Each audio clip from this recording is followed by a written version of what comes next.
A high-level UN delegation headed by Mr. Dereje Wordofa, UN Assistant Secretary General and UNFPA Deputy Executive Director, arrived in Asmara on Thursday, 18 October for a two-day working visit.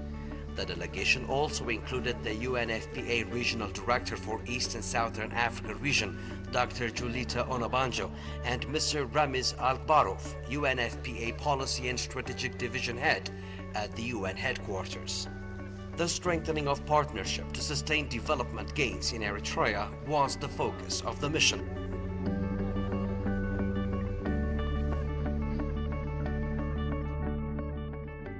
We need to continue building on the progress Eritrea has made. It has registered impressive performance in the health and education sector, but there are miles to go. And United Nations, UNFPA included, are standing together to support and work in coordination and in partnership with the government of Eritrea and the people of Eritrea. The One UN initiative is all the more relevant today in view of the UN reform underway in the effort to realize the goals of the 2030 Agenda on Sustainable Development in the remaining 12 years. The high-level UN delegation held discussions with the Ministers of National Development, Health and Foreign Affairs on ways to strengthen UNFPA's partnership with the Eritrean government in the framework of the UN Strategic Partnership and Cooperation Framework, SPCF, and addressing bottlenecks.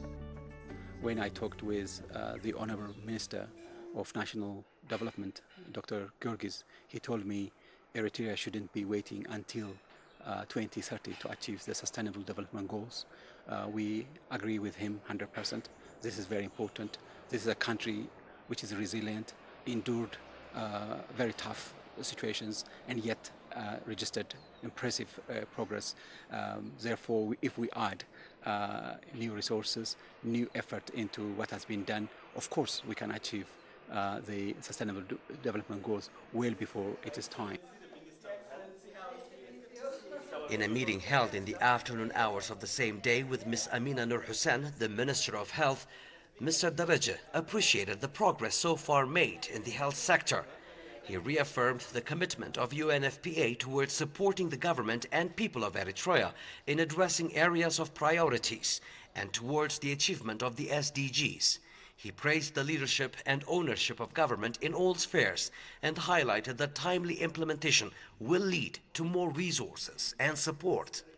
So overall, UNFPA is working very closely with Ministry of Health, working with Ministry of National Development Plan, and a number of other sectors to help government improve universal health coverage and primary health care, and especially on promoting reproductive health services across Eritrea. I think Eritrea, for me, I was here 5 years ago, and it remains very strong in its commitment to ensure the well-being of its people, including its women and its young people. And even then, when I came, we saw progress in terms of maternal health. For us in East and Southern Africa, Eritrea was one of those countries that actually was able to achieve a reduction in maternal deaths. And as coming back and just seeing the information that the health facilities have captured, the quality of life of women, I can see progress. And indeed, I think when we listen to the leadership here and their interest to even move faster on their development trajectory, move faster ensuring that the health and well-being of their people improves, move faster to ensure that youth really develop and take on this country and move it forward in terms of their leadership and their engagement. I think that's very positive and very optimistic for me. A dinner reception was hosted at the Asmara Palace Hotel in honor of the high-level UN delegation by the UNFPA, government officials, UN country team, development partners and staff. I really would like to thank you on behalf of United Nations and UNFPA. In a speech delivered at the dinner reception, Mr. Dereje said that the current peace agreement between Eritrea and Ethiopia bodes well for the two countries and the sub-region as a whole in channeling resources to development for the betterment of the lives of the people. adding that the UN is committed to supporting Eritrea to sustain its impressive development gains in recent decades. We see a lot of progress as well. So once again, thank you so much. My first impression is I've seen the impact of the new change, especially the impasse that has been there in terms of peace and security between Ethiopia and Eritrea is now broken, thanks to the leadership of the two countries, especially His Excellency, the President of Eritrea, Ato Isaias Afwerki, and our own Prime Minister, Dr. Abiy Ahmed. They made major change, courageous change. This has impact inside Eritrea and also impact in Ethiopia and in the Horn of Africa.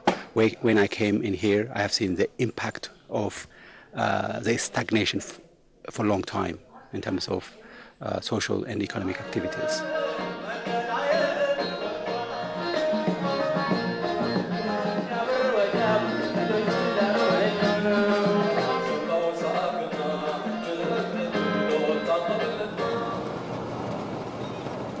The next day, 19th October, the high-level UN delegation headed by Mr. Dereje and accompanied by the Minister of Health, Ms. Amina Nur Hussein, and a UNFPA leadership team visited health facilities in Mandefara to see the impressive gains made by the country in improving maternal and neonatal health in the Zoba. The maternal and neonatal health interventions supported by UNFPA at the Mandefara Referral Hospital, including the medical treatment and rehabilitation of fistula survivors, were a highlight. The hospital is the national referral hospital for fistula in Eritrea, and the rate of the incidence of obstetric fistula has declined remarkably. As part of the rehabilitation work, fistula survivors receive psychosocial counseling, vocational training and literacy classes at the hospital, which Mr. Dereje was pleased to witness these achievements firsthand.